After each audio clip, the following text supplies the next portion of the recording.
Ladies and gentlemen, get those dollars ready. Coming up next to the stage on the OtherGround podcast, it's your host, Passive J and Ryan. Good afternoon, and welcome to yet another edition of the OtherGround Live. I'm Passive J. That's Ryan over there. Say hello, Ryan. It is Thursday, May 21st, and we are almost at a long weekend, despite the fact that means nothing to you. Yes, unfortunately, still in the ungainfully employed. But anyways, I can see the OG Army is forming up in the chat box. Always glad to see you guys there. How'd your day go, Ryan? Long, normal day of work. So, yeah, I'm kind of looking forward to tomorrow. I'll probably cut at least my folks loose around noon. Maybe actually be able to get a few things done. Right on. Obviously not a long weekend for me since I'm still not back to work. Hopefully soon. Probably next Wednesday, unless I've heard something wrong. It really depends on what the governor says. As of right now, restaurants can open, I think, at the end of the month. But as I mentioned before, I keep on hearing something that I can't track down, that like large restaurants won't be until June 15th. If it's at the end of the month, obviously I go back to work next Wednesday, which would be like the start of one of my normal work weeks. If not, then I don't know. I could still be unemployed for another 2 or 3 weeks. And as I mentioned before, super lazy. Yes, I still want to go back to work. I'm bored out of my fucking mind and feel kind of bad about taking money for nothing, even though it's not my fault, really. So, did you see that there are some discussions about another stimulus package? Once again, big fan of free money, but I also realize that it comes from somewhere eventually. We can't just keep on giving out free checks. The money comes from someplace, and guess what? It's us. So, we can't keep on getting free money with no consequences to our economy. I'm not smart. I don't understand how that all works, but I'm smart enough to know that we can't keep doing that. Well, Mitch McConnell came out, and of course, the Democrat bill that passed the House, of course, that was a complete non-starter.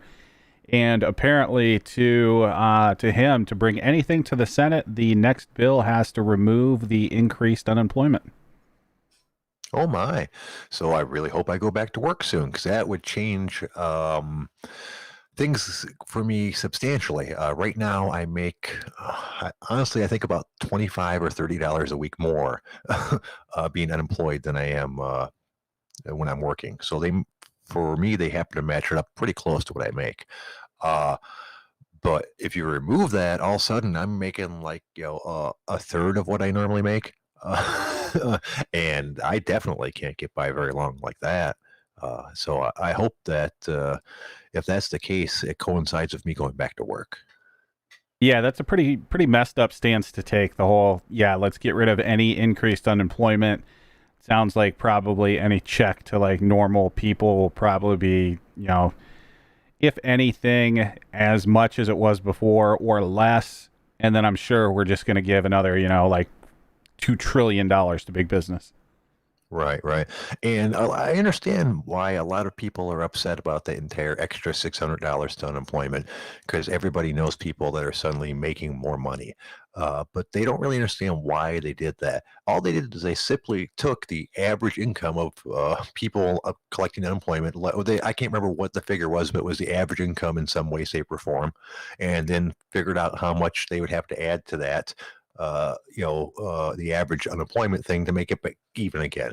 Of course, in a perfect world, everybody would have got paid exactly what their losses were, but how are they going to figure that out for millions and millions and millions of people? You can't go on an individual case-by-case basis. You can't even really program a computer for that sort of thing, because Jesus Christ, how long would it take just to figure out the program for that?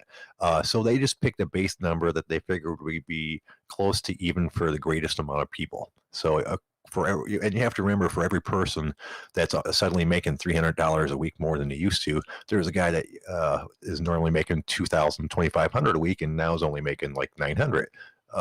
So he's making half of his pay. and which is really unfair to him, but you don't hear everybody talking about that. Yeah, I think regardless, though, you start to think about this. If there ends up being another package that goes out that does not include payments to people and eliminating the additional unemployment, like you are going to absolutely see the economy tank in a way that it's already pretty much the worst thing since the Great Depression. And interestingly enough, I was actually on a call earlier with some industry folks that have done some research kind of around like what people are feeling with this entire situation. And it's something like 66% of people, their household has been financially impacted by this. Out of that, roughly 2/3 of Americans, about 60%, have legitimate worries about being able to pay bills. So if this stuff continues, and I mean, there are a lot of places that aren't going to be back to work yet this month, or even possibly in the next few weeks of next month, like that's just going to get worse, and that's not good. Oh yeah, I agree. I mean, you already hear about places that are closing permanently. There's a place in Las Vegas that a couple of my fighter friends are a big fan of. Announced it was closing permanently today, and they're super bummed out about it. And if you can't keep a business running in Vegas, then Jesus Christ, where can you? I mean, Vegas has the selling point of being unlimited customers, basically. So if they can't keep it open, Jesus Christ, who can? Yeah, this whole thing's just completely messed up. On better news, so you made it through another workout. Yes, I did. Today was deadlift day. Did lifts that I've never done before.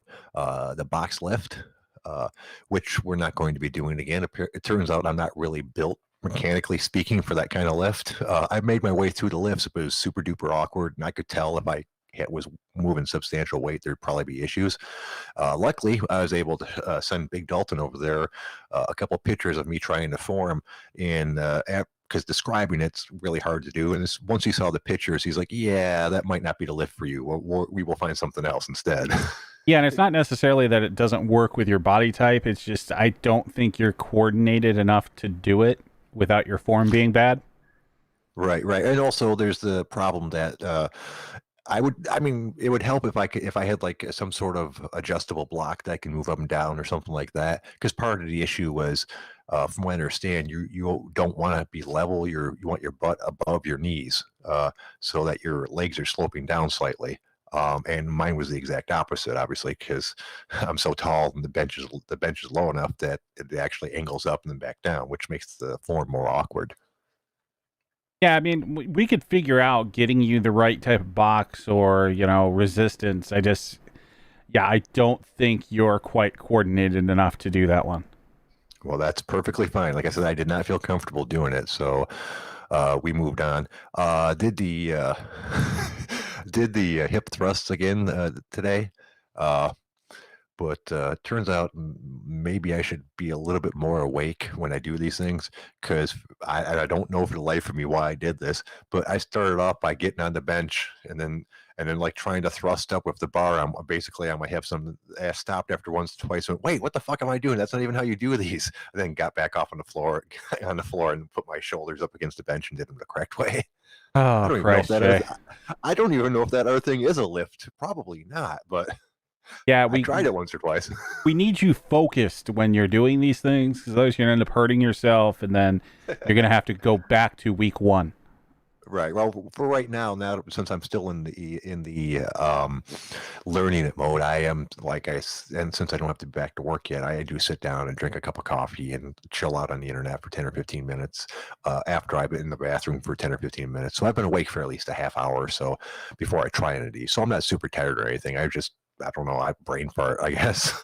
But yeah, so that was the thing that happened. Other than that, it went pretty well. I did the 3-inch 3-inch lift. What's the correct term for that? Where you prop up the bar before you do the deadlift?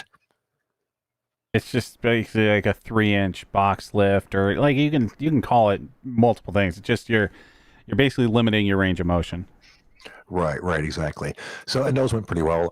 I added a little bit weight from what I had done with for the deadlifts on last time because it didn't feel like it was quite enough, and even that one is maybe not quite enough, but it's getting closer.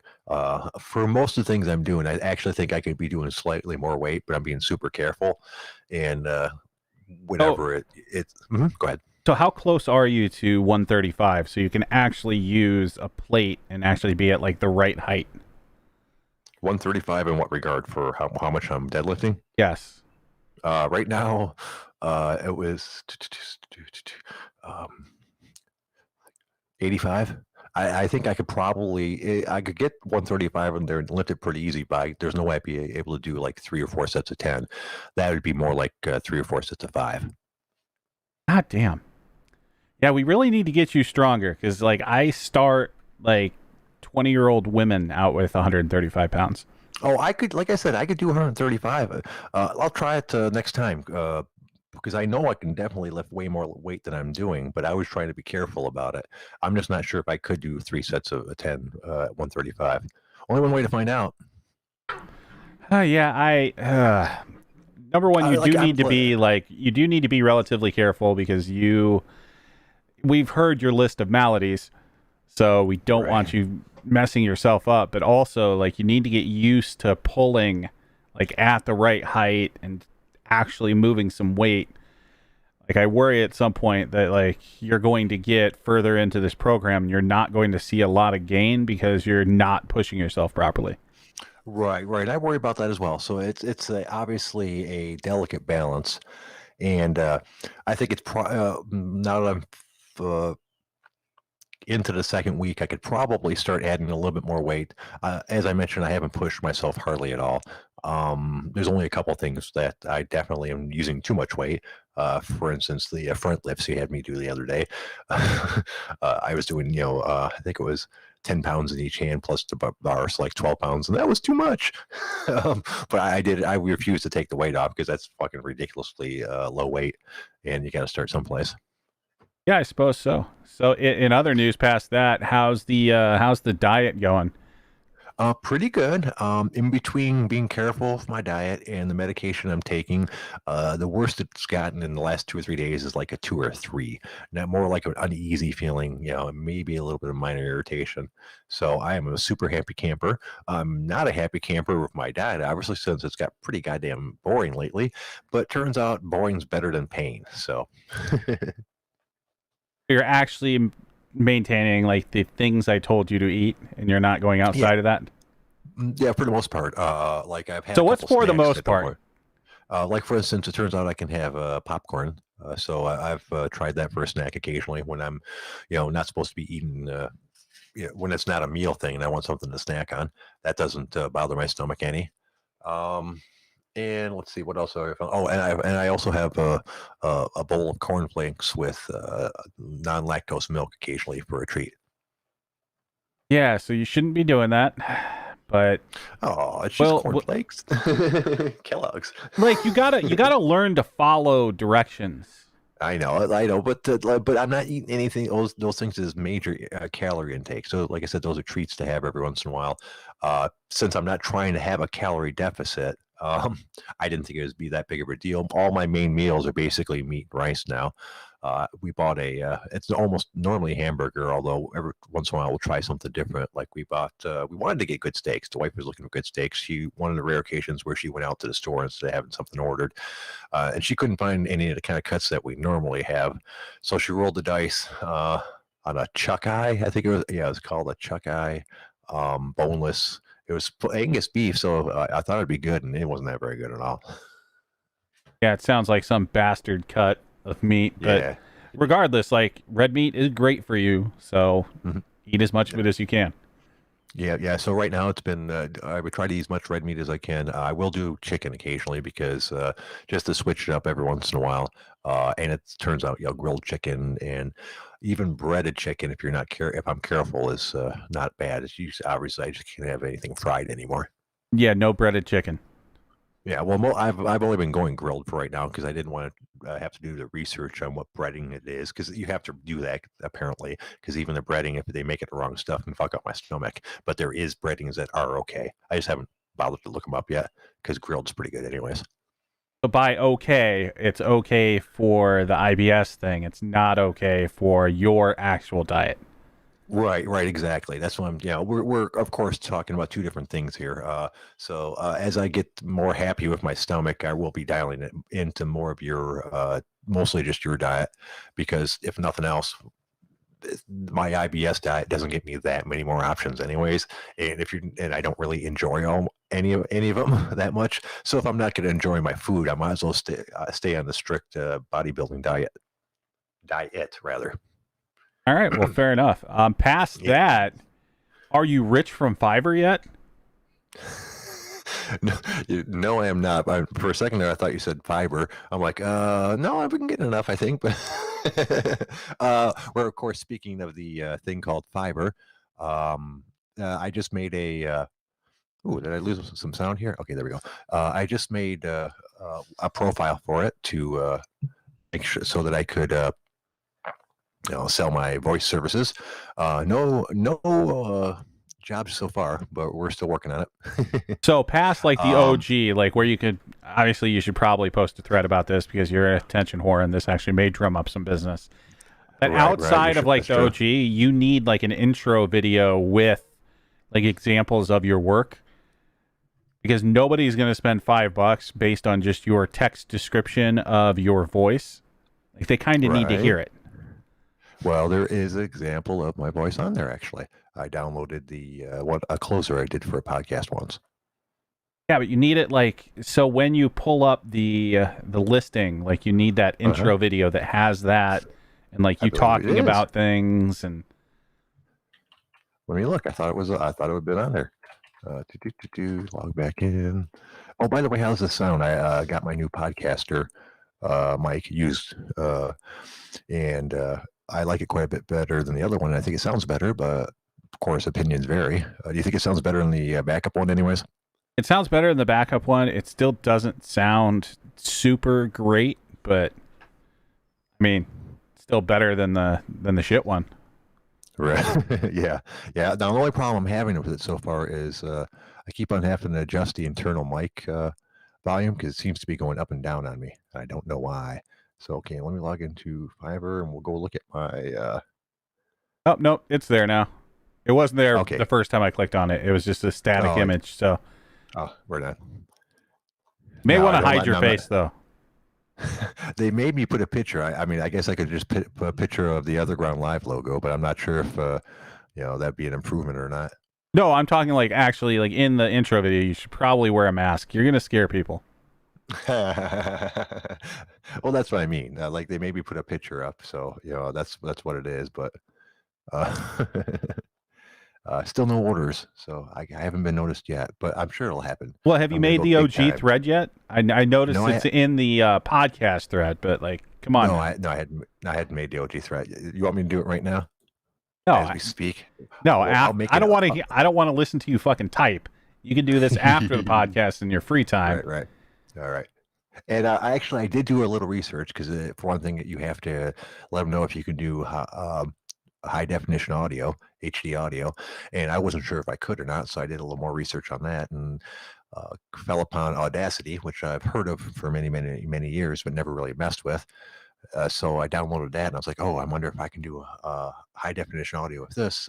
Found a British guy with a 5-minute video that taught me many things right away. And now I'm actually kind of looking forward to doing my first job because there's all kinds of little tips and tricks he gave to cleaning up your video, your audio, and having it sound high quality, and where to set the settings for Audacity to make sure that it's broadcast quality and such like that. Well, yeah, you'll have to learn kind of what your mix will end up being. And this is what I was talking about before, is like when you were doing kind of the examples you had for like podcast reads or whatever else. That's what I was talking about as far as like mixing down your vocals to make them sound decent. Right, right. And I don't have anything like that, but I should probably, I guess, record a couple things when I get a chance and put it up on the Fiverr thing, and then probably take down the closer. But for now, the closer thing is the best thing I have, I believe. Well, I have, yeah, it's still an example out there, and like it'll give folks an idea of your voice. I was just so like after watching that tutorial, right? And now, go ahead, Jay. yeah. Oh, I'm sorry. What I was going to say is the closer, I do believe, did have some editing on it. Since what I did was send it the raw pieces to someone who put it through Audacity to clip it together. So that's why that one sounds decent, I believe, compared to a lot of my other work that I did have just myself. Yeah, and a lot of times what you guys were heard was the raw audio before I sent it to anybody else. Yeah, and that's all I'm saying is like now you kind of understand after watching that tutorial like what I was talking about all along. Exactly, like compression, compressing the audio to, so that the highs and lows aren't so far apart, so to speak. Yeah, so you can do things like Big Bird without completely, blowing out everyone's ears. Right, exactly. Cool. So yeah, that's going to be interesting. I'll put the link up on the OG afterwards and see if we get any people biting. Sorry. Just be sure to like Sorry, approach it as the troll that you are and be like, I will say absolutely anything you want me to say. Yeah. I didn't know what kind of prices to put on there, so I went kind of close to the examples, a little bit cheaper. And of course, that's up for negotiation. Yeah, you got to start out today. I think from the deadlifts. probably, but yeah, you got to start out dirt cheap because you have no real portfolio. Right, exactly. So I just put $5 for 125 words, and then I think like $5 for every 50 words after that, or some shit like that. Well, in that case, I'm going to put up one that's $5 for 126 words. And $4 for every 50 words after that. And $5 for each additional 100 words. Oh my. Well, I did make sure I offered the broadcast and copyright rights for an additional 100 each as well. Fair enough. I wouldn't even do that. I'll do it for like an extra $10. Oh, for all the broadcast rights. Well, I figured if they actually wanted it for something fucking professional, they probably wouldn't mind paying $100 to be able to use it for actual professional work. If you're not looking for professional work, then you don't need the copyright and the fucking broadcast rights to it, anyways. Because you never know. Yeah, that was in case I put that in case I ever got any real business. Obviously, the OGers aren't going to be looking for those things. Oh, they might. I don't want to pop up in someone's fucking commercial selling shit. They're going to have you say the most ridiculous things ever and then buy a radio spot in the Detroit market. That'd be funny as shit. There are some rich motherfuckers on the OG, so it's not outside the realm of possibility. Although that would be a pretty elaborate prank, I think. Not that paying me to say stupid shit, but the like hiring it out in the Detroit market to play it on the TV and radio stations. Well, where's Camel in the chat? He knows the market. Oh, he has the funds. Oh yeah, he probably could. Come on, who's really gonna? Well, I don't even know how much radio commercials are nowadays. They're probably not cheap since it's a fucking dying market and they need all the money they can get. Boy, it's in certain ways I'm really bummed out that I never pursued the radio DJ career harder. In other ways, I'm really glad I didn't, because unless you're like the top 10%, it's a shit ass job with zero job security, and it's less job security every day because radio's kind of going away because of all the other ways to get your music now. Yeah, there'll always be something to say, like, for kind of, if nothing else, like morning radio, that sort of thing that people catch, like, on their way to work. Right. And that's what I would have liked to have done, obviously. That's basically what this is. This is morning radio with just less Whitesnake. No, this is more like afternoon driving home show. Like, we're not cool enough to be, drive time radio. Oh, no, there's one worse. If you happen to be part of an all talk show, the mid-morning show. The show in between the morning and the afternoon drive. These are people that are one step above the midnight DJ. So they try to be funny and wacky, but they're not quite good enough for either of the other shifts. I should know this. These are the people that gave me my free teeth, the mid-morning talk radio show in Detroit back in the day. Yeah, that must be an absolute death spot if they had to deal with you. Goddamn right. Yeah, it was surprising. Very few. It was the only time I've ever seen. It was. It actually bummed me out quite a bit because I enjoyed it. I like talk radio on the local format, like morning talk radio and afternoon and all that good shit. So when they had a all talk radio station on FM as opposed to like one of the AM stations, I was pretty happy to hear it, and I enjoyed most of the shows. There's Deminsky and Doyle in the morning. And then this show in the afternoon, which was goddamn, what's the guy's name? Greg and something or another. I can't remember their names. And with the new guy that had just oh yeah, that's right, the original guy had left. So a guy named Jay Towers and his co-host, some chick. And I enjoyed and then the afternoon guys that were fairly good. I can't remember their names. And they went on for a few years, but eventually they weren't not able to get enough viewership because not everyone cared about talk radio, and they went over to an all sports talk radio station, which was way more successful, and they're still around. 97.1 The Ticket, because apparently that's all people want to talk about is sports. Well, it's more interesting than the stupid zany. I'm sorry, did I lose you again? No, I'm right here, but yeah. All right. Sorry, no, I rambled. No, that's fine. But yeah, it makes sense that sports talk is much more listened to than zany morning radio. Nobody wants to hear, that's what she said, Jay. Ha ha ha. Right, at least not after 11 a.m. There is a time limit on that shit. Yeah, never and again. That's right. News on the twos and weather all day. Oh, God. I would shoot myself doing that job. Yeah. See, I mean, at least the talk radio part, it's a little more fun, but the actual radio DJ spinning records, it's kind of boring after a while. And now, if you're on the top end of it, you can make a lot of money. The top radio guy at one point in Detroit was a guy named Dick Burton. And I believe he made $1 million a year just from his job, plus whatever he made for the various sponsorships and things like that he had, because Dick Burton for Bell Tire and it's all those things. So I assume he probably made at least a couple million a year. But the average radio DJ is lucky if he was breaking 20 or 25,000 a year. I don't know if I believe that. Dick doesn't make money. Oh, dude, that Dick was making a ton of money. Shit. And he was not like the Howard Stern type of radio DJ. He's more of the mellow family, easy listening talk radio DJ, which you would. So the absolute boring son of a bitch. That's F that. Yeah, exactly. Zero humor in his show, just him talking about the different days of the events of the day and playing easy listening music. So he did well because most people like that shit for some reason. But anyways, crap, we actually have topics today. Feel free to call in, guys. We're always welcoming guests, old and new. But I've noticed that, oh, sorry, excuse me. Someone's trying to spam me with fucking scam calls. I love the fact that it says scam likely when the scammers call in now, not on the show on my phone.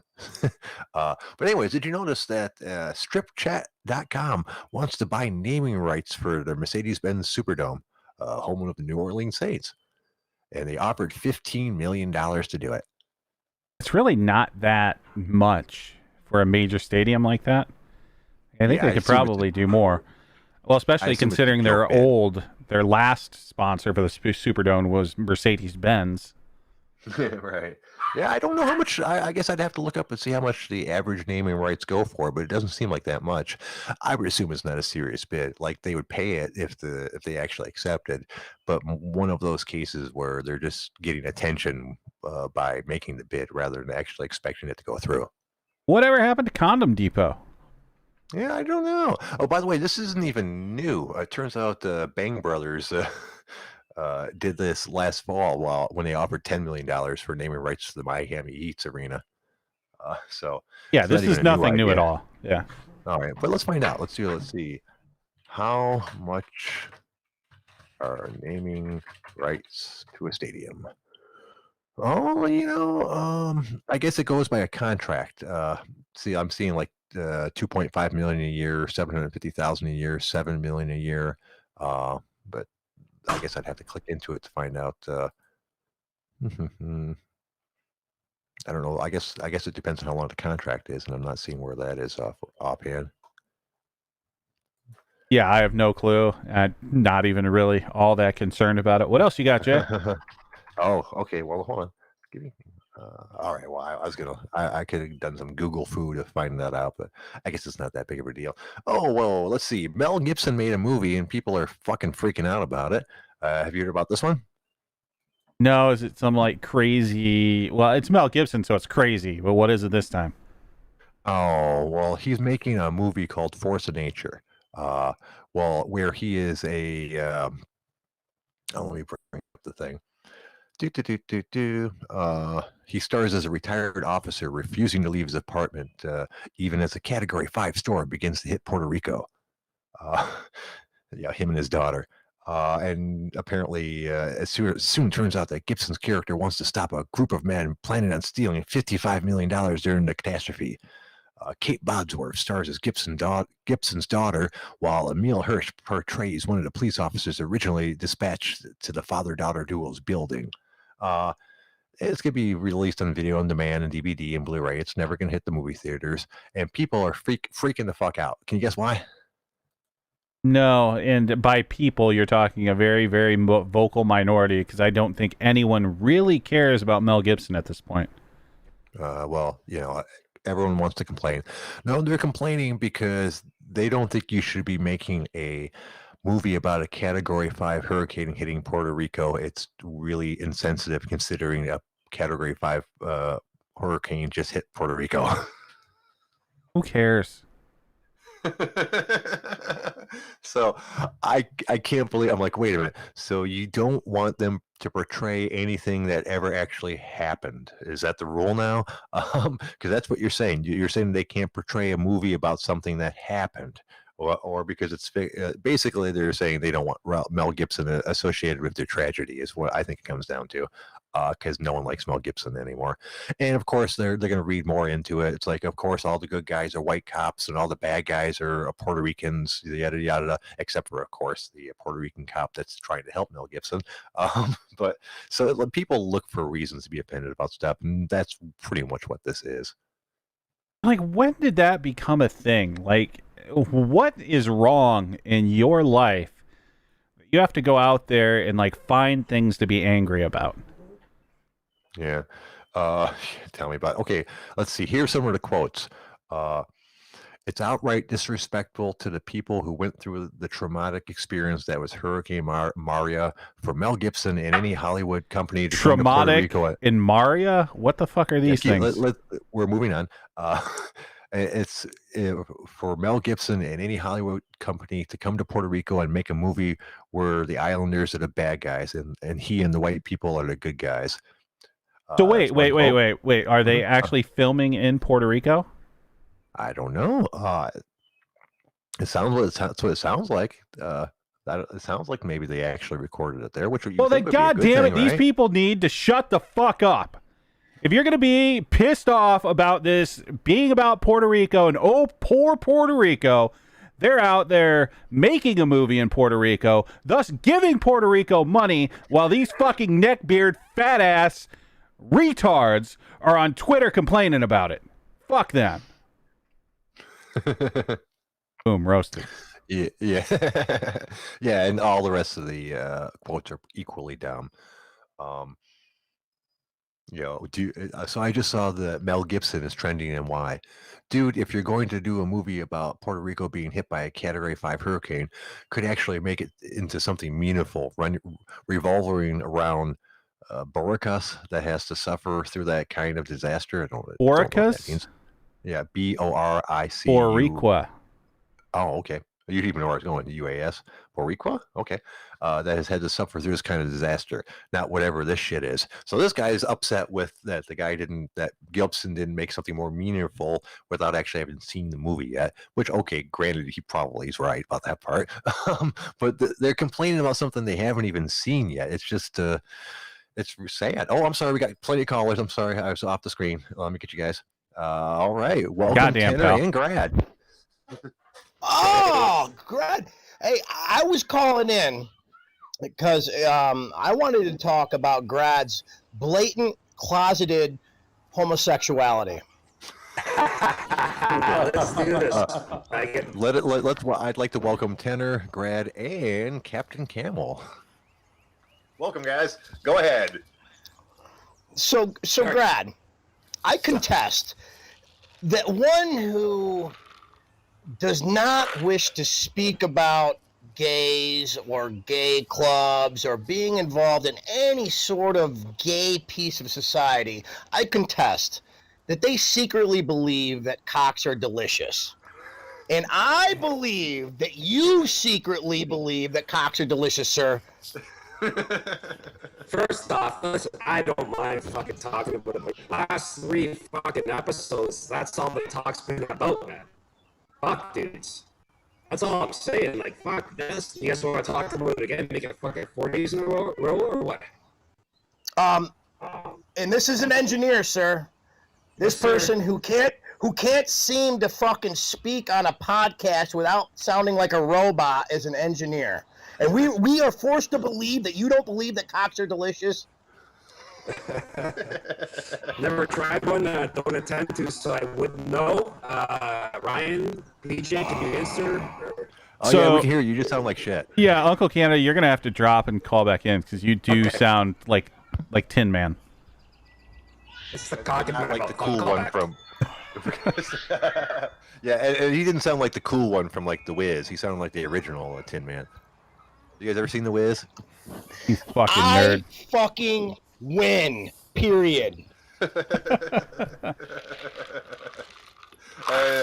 And he's off. How you doing, Captain Camel? You're the only one that's left. Damn, another one bites the dust. How you doing today, sir? Good, how are you? I'm excellent. I'm having a good day. I might have smoked a little bit too much weed before I got on the show, but that's okay. We're working our way through it. Hey, it's all good. Right. Okay, we got Captain Canada back on. Captain Canada. Uncle What? Canada back on. So plug check. Do I sound better or what? 100%. All right. Yeah, you're good, brother. Hey. Grad, you know who I am, right? Yeah, fucking Mr. Sly Dog. What? No, man, I'm Captain Camel. Sly Dog is somebody else. Your twin or? Yeah, it's a guy I know. Yeah, it's a guy. Nice. Yeah, Okay. Right on. Right on. yeah. He can't chat anymore since this is going on YouTube. Right on. Oh, you kidding Yeah. me, man? Come on. You're like anyone's gonna watch that shit. So, but anyways, what you fellas want to chat about today? I got Let's talk- something. Go ahead, man. Grad, maybe you've seen this. Did anybody catch those threads on the OG about the elder abuse? Yeah, I saw that shit. Yeah.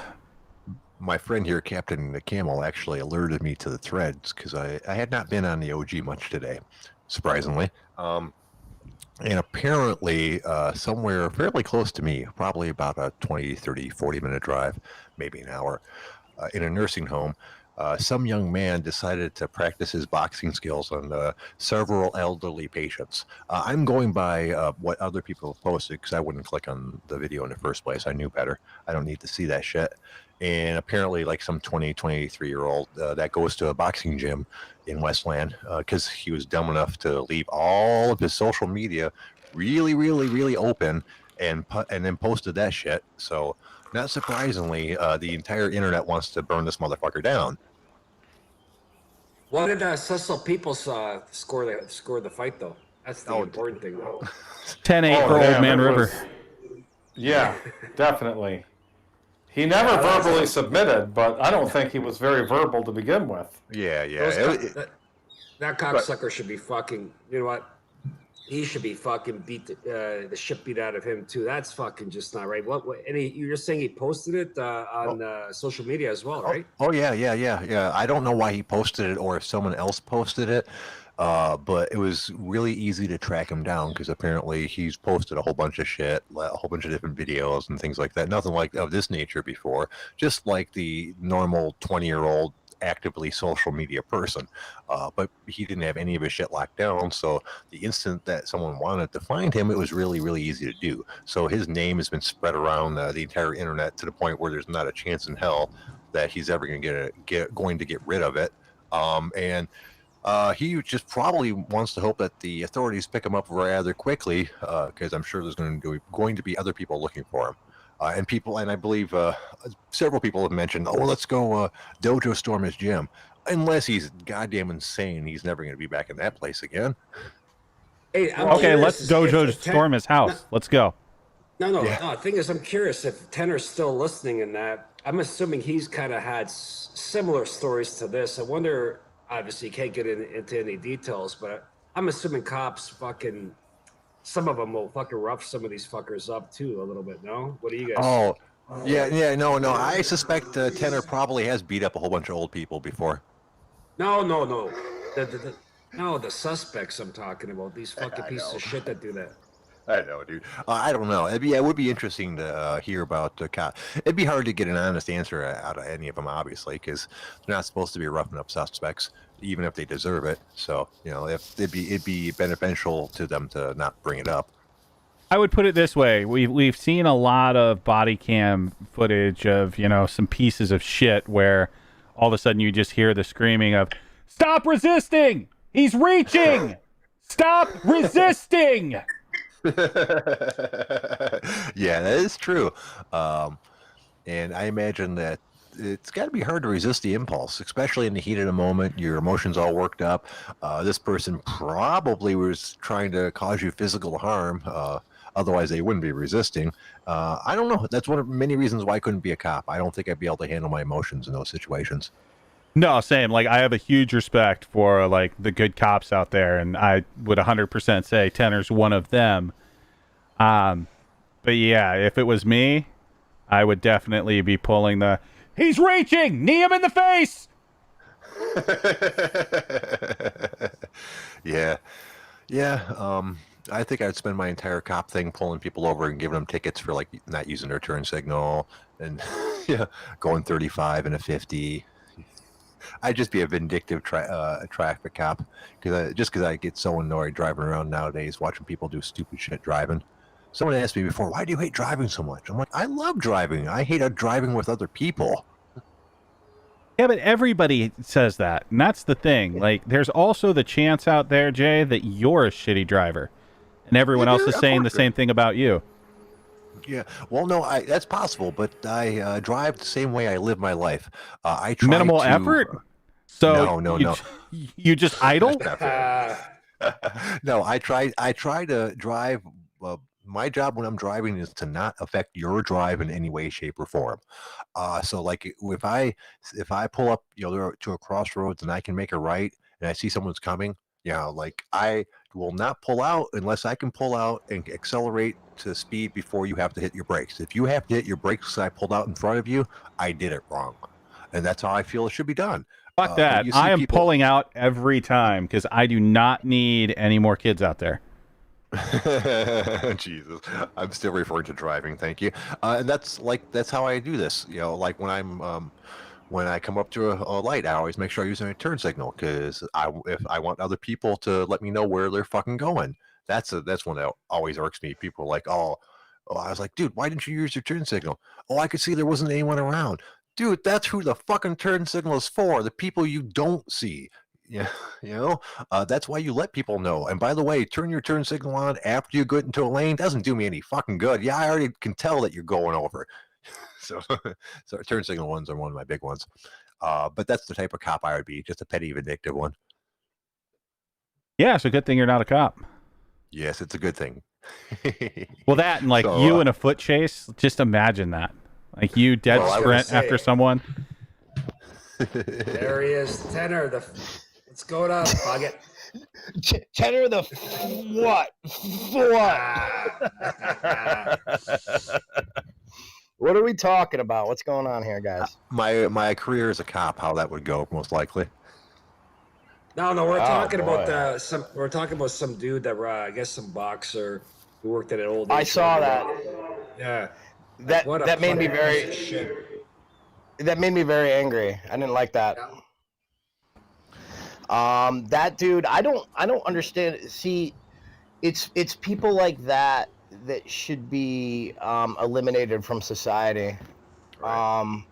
That guy was straight up enjoying punching a defenseless person in the face, and I don't care if insert dog, insert cat, insert baby, insert toddler. That human being should not be around any longer. Oh, Yeah. fuck that right.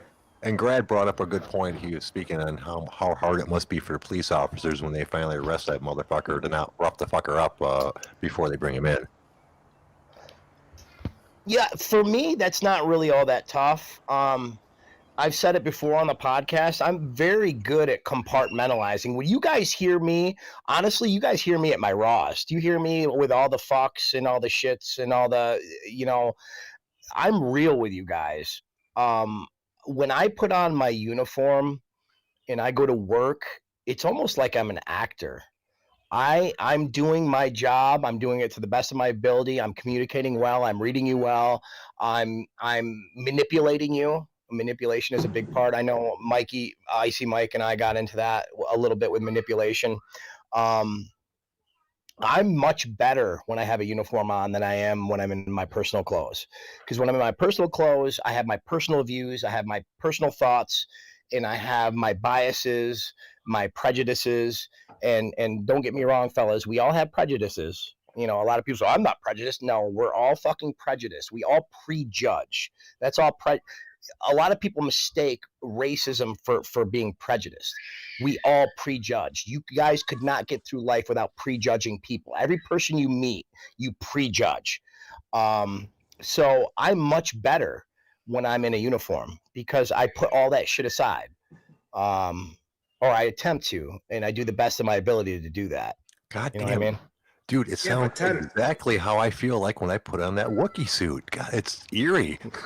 Yeah, but Tenor, I'm assuming Tenor, you can't talk to the specifics or whatever, but you fucking see some pretty sick shit where I'm assuming any normal human being, whether working or not, thinks about fucking letting loose, right? Obviously, you seem pretty professional. I know you wouldn't do it, but I'm assuming like cops see a lot of fucking fucked up shit, like EMT guys, cops, firefighters, and that. Yes. I've never pulled any punches with you guys about my job and the shit that I've done and what I've seen. I haven't seen anything. There's fucking rookie cops that I've been on the job, between corrections and here. I saw more in corrections than I've seen on the job working the streets.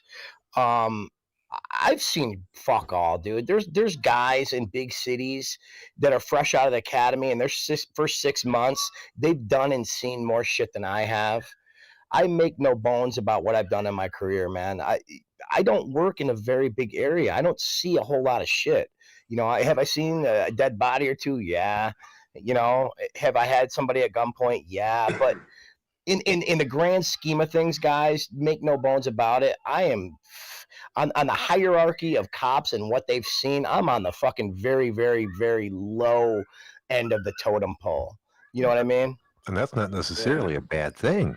It's okay though. You're always number one on my poll.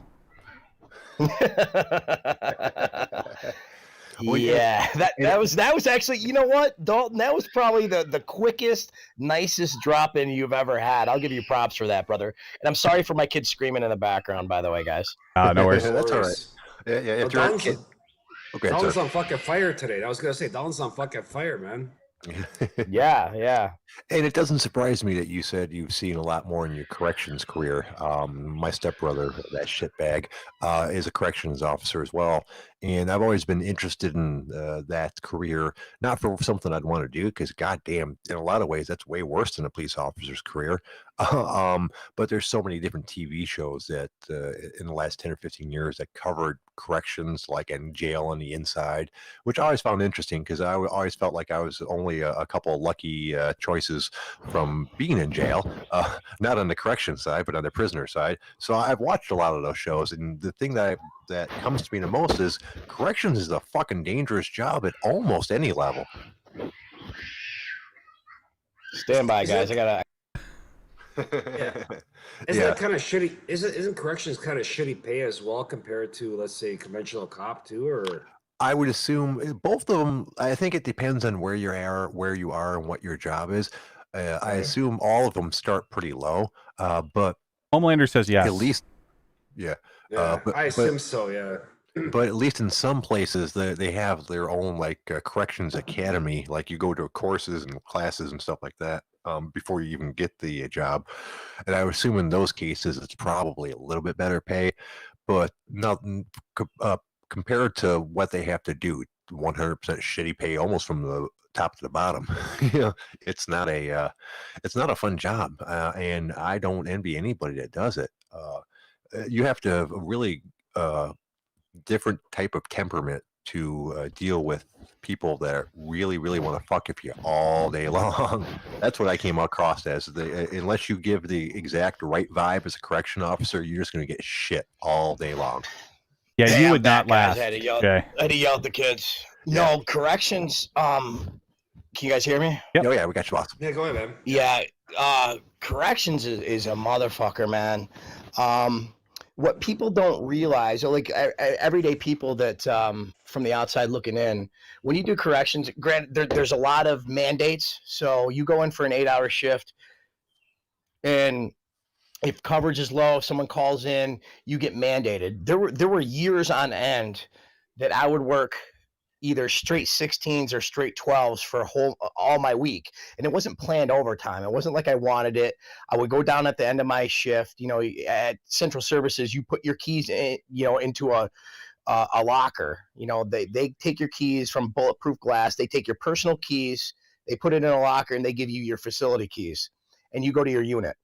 And when you come down, sometimes you go to put your facility keys in. They say, no, go back to your unit. You're here for another 8. And that for years, I did corrections for 8 years. For years, I was mandated 3, 4, 5 times a week. And what people don't realize is you're just as much a fucking prisoner. You're trapped behind them walls. You're trapped with those prisoners as well. So you're no different than them. Granted, you have some power, and you do have power. Don't get me wrong, but you're a prisoner. And this was years of your life, years of my life. I was a prisoner as well as other people. Oh, yeah. And I was going to say, you're outnumbered as well, number one, but at least you're getting paid. Yeah, I see what you're saying, though, Tenor. Yeah. Well, I was mentioning while you're gone that I've been watched a lot of those reality prison shows. And one of the things that struck me the most was you have to project yourself the exact right way to those prisoners, or otherwise you're going to get shit all day long. Well, yeah, that's what it is. I mean, it's the same as being on the streets, man, as being from a hood or being anywhere else. You have to prove yourself. You have to be real. You have to be firm. You have to be fair, and you have to be consistent. But you also have to prove that you mean what you say and you say what you mean. And when it comes down to it, you put yourself in some bad spots sometimes, but you got to ante up. You know what I mean? It's no different than being the guy on the streets. Right. The biggest baddest guy on the streets runs the fucking streets, and the biggest baddest guy on the unit runs the unit. Are you going to be the bitch to the guy that runs the unit? Or are you going to run the fucking unit? You have to run the fucking unit by any means necessary. And sometimes you got to do some shit that's a little grimy. Period. Point blank. Well, it was interesting because one of these shows that I watched actually followed a whole bunch of people from the academy that they used to create the prison, workers. And throughout their career for like they called it like the first 3 months or the first 6 months, and I think it was like 4 or 5 or 8 people. And on the very first day, I watched 3 of them fuck up their career, just by projecting the wrong attitude to the inmates for what the inmates were expecting from those officers on their first day. And sure enough, like, you know, you could see them sour their relationship or poison the well, so to speak, right on the first day. And like all 3 of them that did that end up quitting like 2 or 3 months later because they couldn't handle the way the prisoners treated them on a daily basis. Yeah, and it's a give and take. Don't get me wrong. You cannot run anything with an iron fist. You can't go in there and say, I'm the fucking badass. There's some give and take. You have to choose your battles. And that's what you they have did. to be you have to be fair. Every single moment when you walk in, there's a line. You have to draw this line in the sand. And what a lot of people do when they start these jobs is they draw this line in the sand. And you're going to get tested. People are going to cross that line.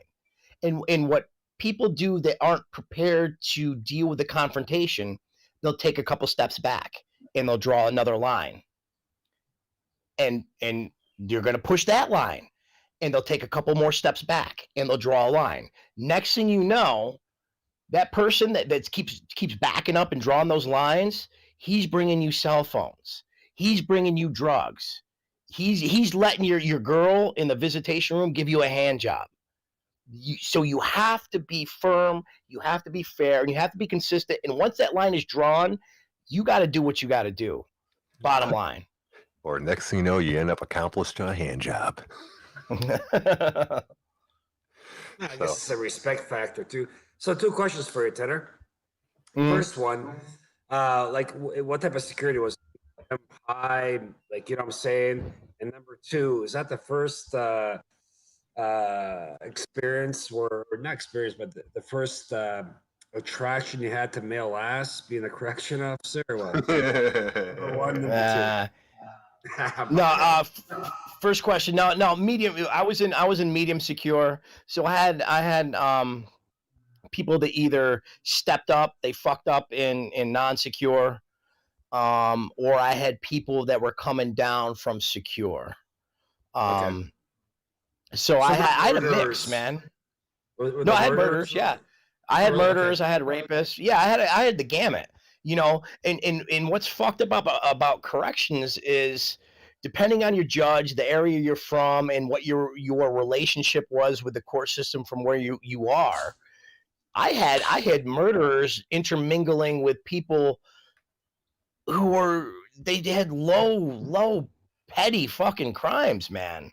So you're intermingling people who are just barely a criminal with people who were violent felons, and they all become institutionalized together. So they all learn from each other. And once you're institutionalized, man, it's tough to live in society once you've become institutionalized. Shawshank Redemption, brother. You know, yeah, it's tough, brother. Yeah, for sure. That was my first prison movie, I believe, was Shawshank Redemption. It's a classic. It's fucking amazing. Either that or Prison Babes 8. I can't remember which one of those I watched first. Both of them classics, by the way. Yeah, that fell flat, Jay. Yeah, well, I can't help that. You know, you guys need to work on your sense of humor. Let's see. Well, we're creeping up on the end of the show, but if you guys got something you want to talk about, let's throw it out there. Grad, you want to talk about the gay club? No, man. Like, I think it's why, man? There's so much fucking beautiful pussy to talk about. Let's fucking talk about that. Let's fucking talk about sports. But I told you. I told you what I pulled out of that club, bro. Yeah. You know what I mean? I'm breaking your balls. But the thing is, why is the default always got to be about fucking whatever, man? Let's fucking talk. Whatever. Just sometimes you got to putt from the rough. It's one of those things. I got him shook. He's on the fucking ropes, guys. 3-1. You guys want to talk gay shit? Let's talk gay shit. Let's fucking keep the crowd happy. Okay, feel free to send all of your dick pics to othergroundlive@gmail.com. There we go. Oh man. So No, hey, I'm you good. guys, I was gonna say, What's you guys up? got plans this weekend? What's going on, man? You guys got it? Out of curiosity, fuck, it's been a nice weekend where where I live at, actually. So, you guys, any big plans? I know we can't do really too much in regards to going places and that, but what are you guys up to this weekend? What do you got, Ryan? So nothing really over the weekend. On Monday, we'll probably get together with a few folks, grill some steaks, drink some beer, come back on the podcast, probably half on my ass. So that should be interesting. How about you, Tanner? Yeah, I'm gonna work Sunday, so I got to work Sunday. I took Monday off. I'm not gonna do anything. Maybe we'll smoke something on the Rectech smoker that my wife bought a couple weeks ago. I'm thinking about possibly. We have. I don't know how you guys are. I know Grad has kids, but Ryan and Jay, you don't have kids. And I see this is a commonality for most families. They'll have like one other family with kids that they'll interact with. So there's a little bit of socialization for their kids. So I have my buddy Mike, who I actually posted in that pic that was grabbing my balls yesterday. He brings his kids over. So I'm thinking that maybe we'll have an outdoor movie. We got a projector and a screen. So maybe we'll just throw that in the driveway and maybe put the new Scooby-Doo movie on and let the kids watch that, drink some beer, smoke some meat. And I don't mean smoking pole, Dalton, because that shit costs a lot of money. That shit costs a lot of money down there in Connecticut. As for myself, my wife and I don't have any friends, so we'll probably just hang around the house. Smoke a lot of pot. Well, that sounded depressing. Christ. Well, yeah, we don't. Well, we have tons of Facebook friends, but we don't have anybody that we do stuff with. Yeah, that didn't get any better. Yay. I know that didn't help any, did it? All right. Well, you guys want to call it a day?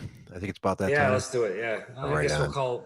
So tomorrow, 6 o'clock, same time, same place, same face, same all bullshit, or what? You got that right, brother. I All right, want to man. thank you. I want to thank Uncle Canada for calling in. I want to thank Tanner for calling in. I want to thank Captain Camel for his brief call in as well. We're gonna be back tomorrow at 6 o'clock. I have no fucking clue why, but why not? Ryan, you got anything? Yeah, so surprisingly, I have 3 things tonight. Oh shit. Uh-oh. Number 1, shortly after we close down here, everybody get on the OG and check out Passive J's thread about his Fiverr and cheer people on to spend $5 to get him to say the most fucked up things you can imagine. Number 2, and I know he's probably listening, I just want to, as opposed to these trolls on Twitter, I just want to give a heartfelt thanks for Mel Gibson for really thinking about the people of Puerto Rico and taking his film production there. You're a great person, Mel Gibson. Thanks, Mel. And finally, number 3, fuck all y'all. Thank you, OG. Thank you, OG Army. We'll see everybody tomorrow. Bye-bye. All right. I love you all.